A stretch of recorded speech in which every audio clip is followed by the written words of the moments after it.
It's a Minimalist Monday edition of Optimal Living Daily, episode 416, How to Master the Art of Slowing Down by Courtney Carver of BeMoreWithLess.com, and I'm Justin Malik. Oh, by the way, happy Chinese New Year. I forgot to mention it earlier. This past week has been a bit of a nightmare. There was a family emergency. Lee mentioned that on Optimal Startup Daily, so some of you know about that. And as of now, things are okay, which is good, but still scary. I'm not going to get into details, maybe another time.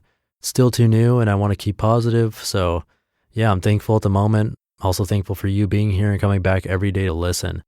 I know I say it a lot, but if you listen every day, this will change your life in positive ways.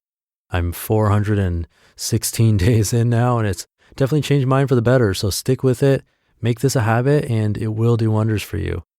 And with that, let's get right to the post and start optimizing your life.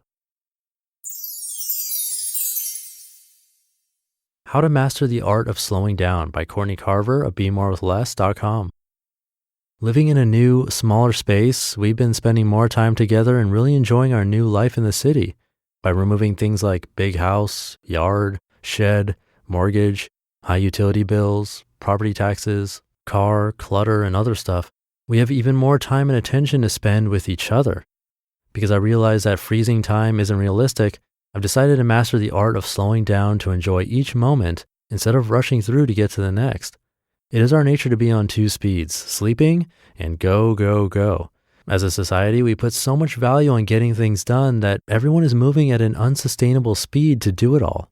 Everything suffers as a result, including the quality of the things we are doing because of our rush state, our connections and conversations because we are so distracted, our own health as stress and burnout robs our energy and threatens our physical, mental, and emotional health.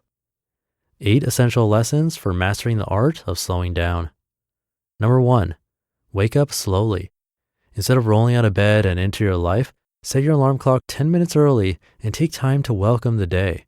10 minutes of gentle stretching, making your bed, and drinking a glass of water will remove the rush and noise and set the tone for the rest of your day.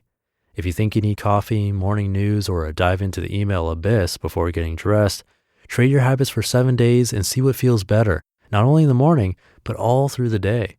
Create a morning routine with a focus on moving more intentionally throughout the day. Number 2, identify what is important. In The Power of Less, Leo Babauta recommends choosing 3 most important tasks for the day and doing them first. Look at your to-do list. Chances are there are more than 3 things on that list and maybe more than 3 pages. What would happen if you had a list of only 3? As you ease into doing less, try rewarding yourself for staying focused on your 3 most important things first by taking a reading break, walk, or nap before you move on to anything else. Number 3, stop eating in your car. When you use time in your car to catch up on everything you don't have time for, you compromise your peace of mind and your safety. Until I realized that the only thing I needed to do in my car was drive, I thought it was the best place for distraction-free work, lunch, and phone calls, and anything else I didn't have time for during the day.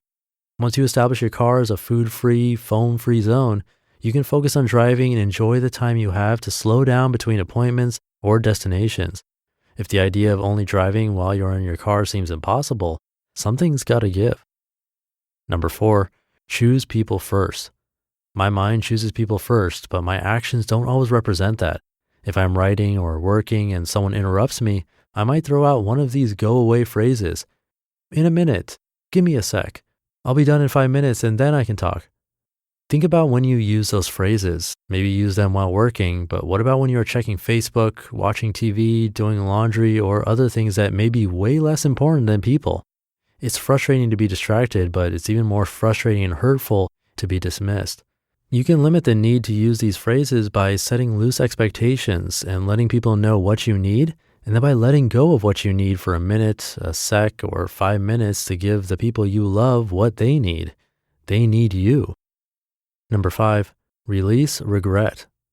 Every minute you spend wishing you had done things differently or being mad that things didn't turn out better is time that you could spend being grateful, writing a letter, hugging someone you love, enjoying a meal, taking a walk, creating something beautiful, helping someone. Wallowing in regret might be a sign that you don't know what matters most to you right now. Redirect your attention to figuring it out. It will change everything, and you deserve that. Number 6, cultivate dolce far niente. Doing nothing is hard work for some and it takes practice. Dolce far niente is the sweetness of doing nothing and is an art form in itself. There are no rules, but when you begin to do nothing, keep in mind that the opposite of busy is not lazy. The opposite of busy is solitude. The opposite of being busy is being loving and grateful. The opposite of busy is stillness. All of those opposites are essential for your health, happiness, and relationships. Number 7, dump your fear of missing out. I'm on a little trip with my daughter for a couple of days, and we've been talking about all of the different things we can do. Today we could go hiking, swimming, take an alpine slide ride, explore the town, watch a movie, go out to eat, go bowling, and the list goes on and on. Instead, we decided to hang out by the pool if it's sunny and watch movies in bed if it's rainy.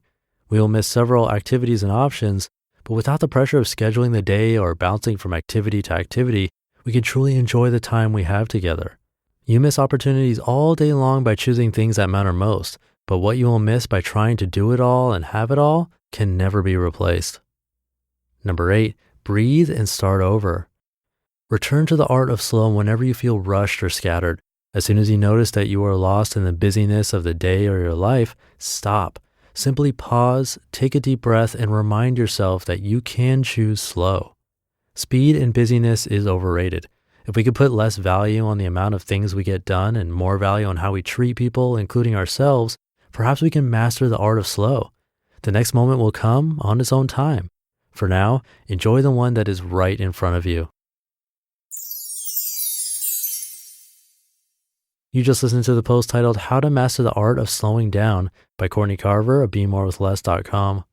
And we're now only 2 days away from my next book raffle. The raffle is for a book that I read to you on Saturday's episode, the copy that I read from actually. It could be yours if you're on my mailing list. Every month on the first of the month, I give away a book to a random person on the mailing list. So if you're not part of that already, come by oldpodcast.com and join. It's totally free, plus you get some helpful spreadsheet tools from me to help you optimize your life. Again, just visit oldpodcast.com and enter your email address there. But you got to do it by tomorrow to be entered to win the book in 2 days. And that's it for today. I hope you're having a great start to your week, and I'll see you tomorrow where your optimal life awaits. Hey, this is Dan from the Optimal Finance Daily podcast, which is a lot like this show, except more focused on personal finance. Justin handpicks the best posts he can find from blogs and authors like Ramit Sethi, Mr. Money Mustache, and more, and I read them to you 5 days a week. So if you enjoy this podcast, come on over and subscribe to Optimal Finance Daily too. And together, we'll optimize your financial life. You've been listening to Optimal Living Daily. Be sure to hit the subscribe button to stay up to date on each new episode and head to oldpodcast.com. That's OLDpodcast.com for a free gift as well as more actionable tips and resources to help you maximize your potential. Thanks for joining us, and remember, your optimal life awaits.